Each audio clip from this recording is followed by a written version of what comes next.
There were also other challenges. I Yes, mean, there were, you know, the 60s and the early 70s were filled with a lot of different a challenges. lot of turmoil. We had a revolt by the black students.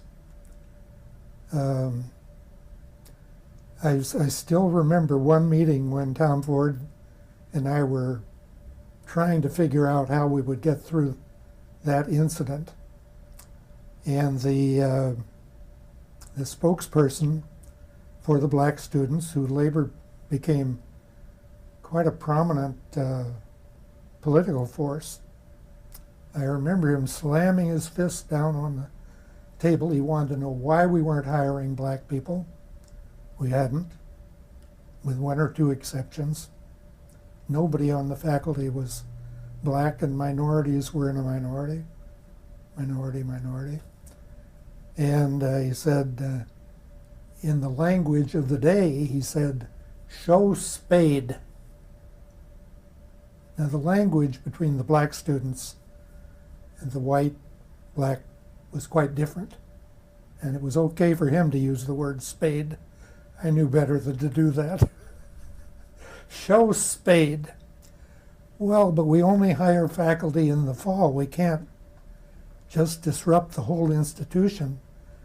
And he wanted to know why not. And you know, in a moral sense, that was the problem. In a moral sense, he was right. It was the practical sense coming up against the moral sense. And Tom Ford recognized that and said, we've simply got to get some black people on the faculty. And we did it by hiring some part-time local people. That created a lot of difficulty because these people were not trained to be teachers.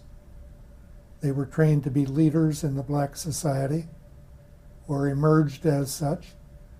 And that's quite a different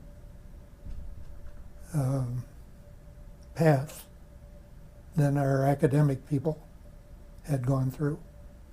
It wasn't exactly a wildly popular move.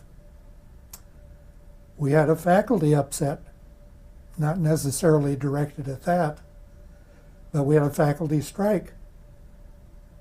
So those were really exciting times.